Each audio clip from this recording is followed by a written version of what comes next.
veeelemendid on jäär, lõvi, hambur.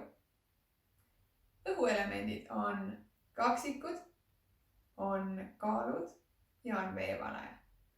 Maaelement on sõnn, kaljukits, neitsi ja veeelement on vähk, skorpion, kalad. Kui ma nüüd lähen edasi, et tuua välja sümptomid, mis näitavad sakraalchakra mitte tasakaalus olemist, siis kindlasti üsna ruttu saad sa aru, et see sarnaneb juurtšakrale üsna palju. Ja põhjus on tegelikult lihtne. Tšakrad asuvad teineteisele päris ligistikku ja tänu sellele nad ka mõjutavad teineteist.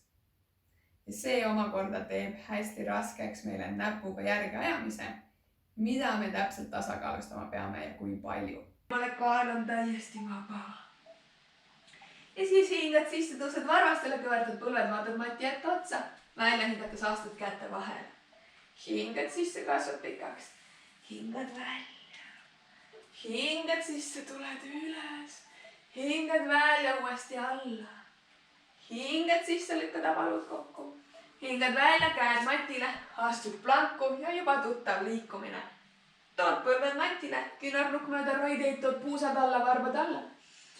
Ja tood ringkere matile. Tood käed külje peale, asetad sõrmed sõrmeotstele ja me liigume ülakehaga siit. Hingad sisse, tuled üles. Hingad välja, langetad otsa esine matile. Hingad sisse, tuled üles. Hingad välja. Täna on üks väga mõnus keskus, südamekeskus. Ja miks ta on nii eriline, on just nimelt see, et südamekeskus ühendab omavahel ära 3 alumist tšakrat 3 ülemist tšakraga. Ehk siis südamekeskus ongi sinu tee nii-öelda tervikliku tasakaalustatud tšakrasüsteemini.